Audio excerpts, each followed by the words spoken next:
વાલિયાના કરસાડ ગામના નવા પુલ પાસે મુકેલ પાંજરામાં દીપડી પુરાતા ગ્રામજનોએ રાહતનો શ્વાસ લીધો।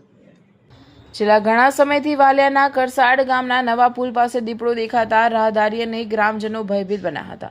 અઠવાડિયાથી દીપડો દેખાતા ગ્રામજનોએ વન વિભાગમાં જાણ કરી હતી। વન વિભાગના આરએફઓ ભાવેશ નકુમના માર્ગદર્શન હેઠળ સ્ટાફ દ્વારા મારણ સાથે પાંજરું ગોઠવ્યું હતું, જે પાંજરામાં આજરોજ 3 વર્ષની અને અંદાજે 40 થી 50 કિલો વજન ધરાવતી દીપડી પુરાઈ ગઈ હતી, જેનો કબજો મળી તેનું વેટરનરી તપાસ કરાવી તેને જંગલ વિસ્તારમાં મુક્ત કરવાની તજવીજ હાથ ધરી છે।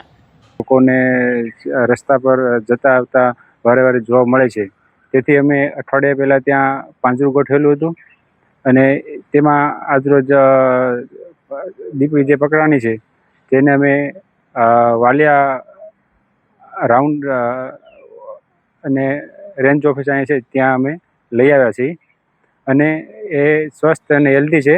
તેનું મેડિકલ ચેકઅપ પણ કરાવ્યું છે અને નાયબ વન સંરક્ષક ભરૂચના હુકમ પ્રમાણે તેમને અનામત જંગલમાં છોડવામાં આવશે। તેમની અંદાજે ઉંમર 3 થી 4 વર્ષ છે અને 35-40 કિલોનું વજન।